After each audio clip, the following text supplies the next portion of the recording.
O que se escreve com tinta pode se perder pela ação de uma única gota d'água, mas o que está escrito no coração permanece por toda a eternidade.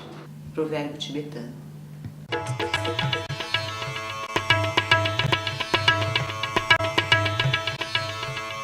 A verdadeira profundidade de um ser humano individual não são totalmente desveladas até que os elementos de sua personalidade saiam da condição de potencialidade no inconsciente e se realizem no nível consciente. Jung observou que a maioria das neuroses traz um sentimento de fragmentação, de vazio, uma falta de significado da vida, principalmente da vida moderna, e que isso resulta do isolamento do ego em relação ao inconsciente. Como seres conscientes, percebemos vagamente que perdemos parte de nós mesmos e sentimos falta de algo que um dia nos pertenceu. Na minha experiência clínica, eu observei que depois da prática da calatonia, muitas imagens surgem de forma espontânea do inconsciente. Essas imagens são simbólicas e essas imagens dizem respeito à ligação, à conexão do ego com o inconsciente.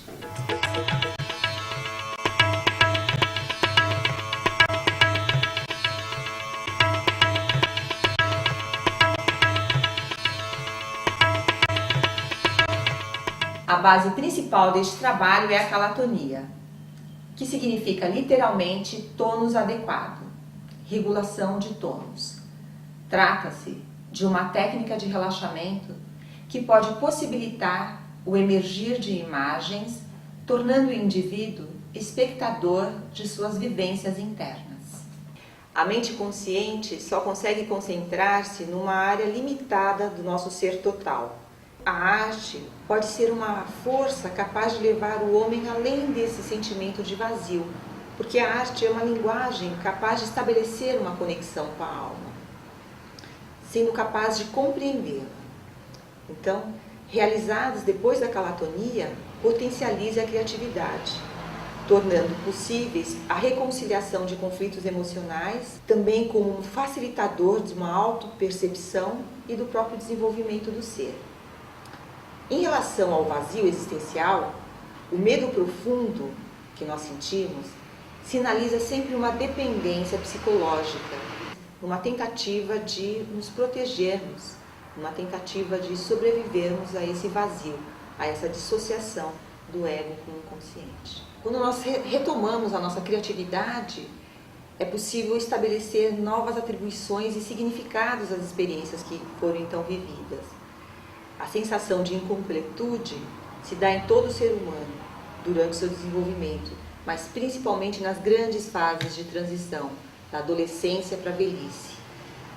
Então, através da arte-terapia e especificamente através das técnicas expressivas e a calatonia, pode ocorrer uma expansão da consciência, uma modificação dos sentimentos e visões e atitudes frente ao mundo, possibilitando assim uma transformação eficiente, uma transição menos dolorosa, porque encontra um canal de expressão que pode conter esse sofrimento.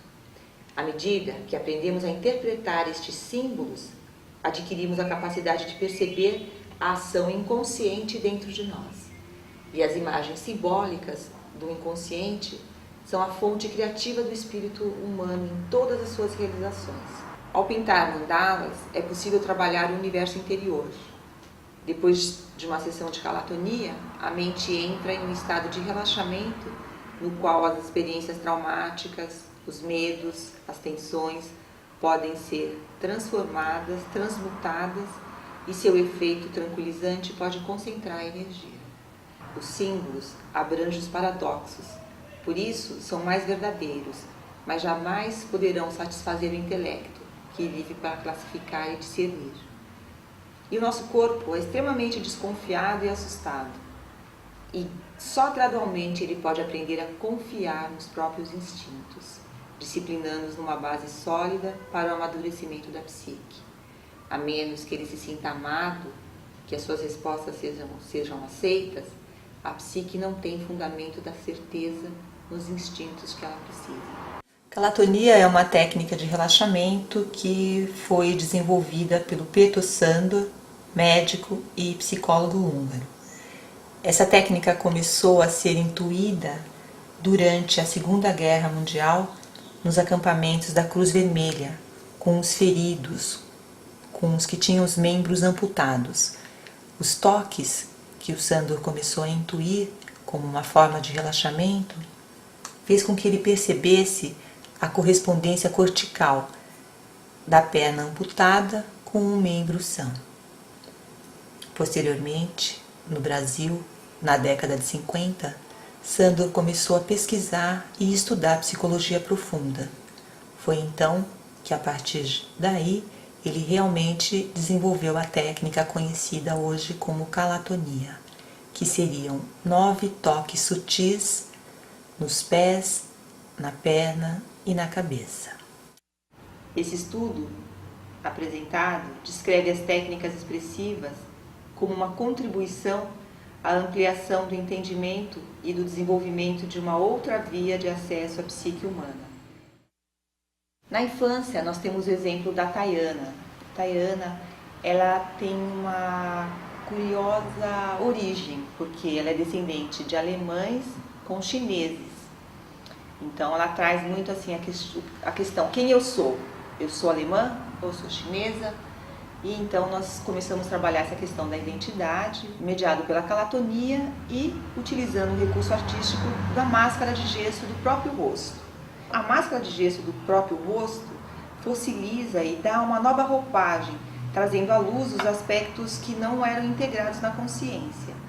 Então, o pó de gesso, de acordo com o mito de Dionísio, vai cumprir uma função iniciática, né, dessa questão da morte e do nascimento. Então, ela, no primeiro trabalho, ela pinta uma máscara de gesso que foi moldada no seu próprio rosto, onde ela faz uma fusão dessas duas culturas.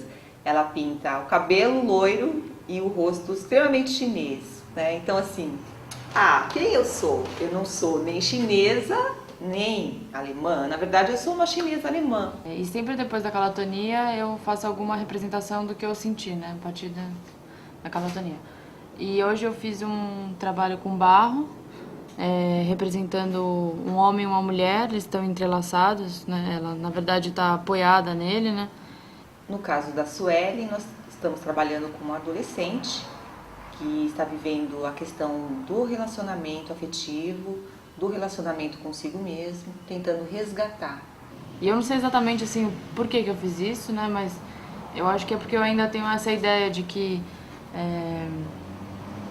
eu preciso de alguém que me proteja, que me acolha, entendeu?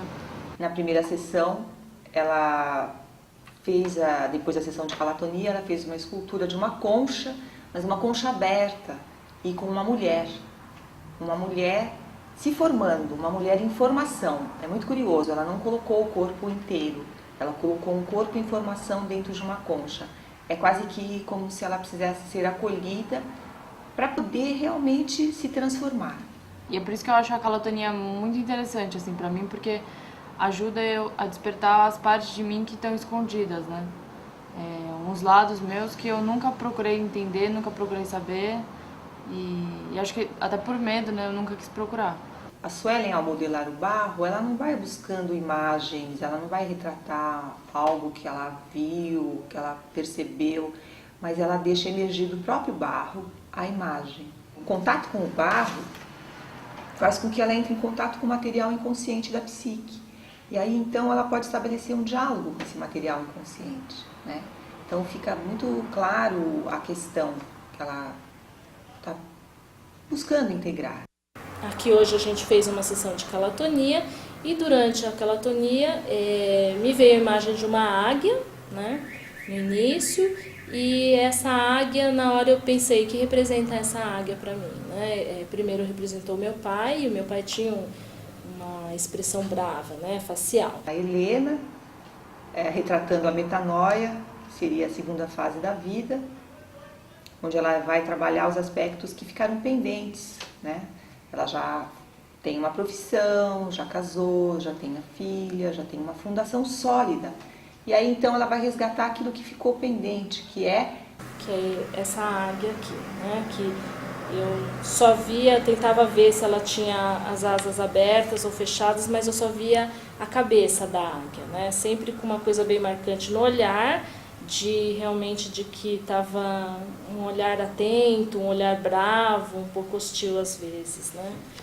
a questão do masculino, do princípio masculino, do dizer não, do colocar limites, do princípio organizador, e aí então emerge a figura da águia, que tem a ver com a figura de autoridade representada pelo pai. Finalmente nós temos a Zuzu, que fala da questão da velhice e em que nas sessões iniciais nós revivemos o próprio parto. No princípio eu me sentia muito rígida, tensa, ansiosa. A princípio tinha assim uma vontade de trabalhar bem esta parte, de falar, eu tinha necessidade de falar. Depois da calatonia ela reviu o nascimento dela, onde ela teve um parto difícil porque ela era gêmea da irmã e a gêmea, né, a irmã gêmea morreu no parto. Eu gostava muito de trabalhar com mandalas, mas esta mandala aqui assim foi uma mandala especial para mim. Procurei assim retratar bem as imagens que vieram durante a calatonia, então eu recortei esta mandala, fiz uma espiral e trouxe para cima. Então, durante várias sessões, as mandalas sempre traziam a questão da vida intrauterina. E então, muito interessante resgatar, mostrando que não importa a idade que a gente possa ter, as pendências ficam e precisam ser trabalhadas, né? Então, ela, apesar de estar na velhice, ela realmente está trabalhando o próprio nascimento. Se as portas da percepção fossem desobstruídas, tudo apareceria ao homem como é, infinito.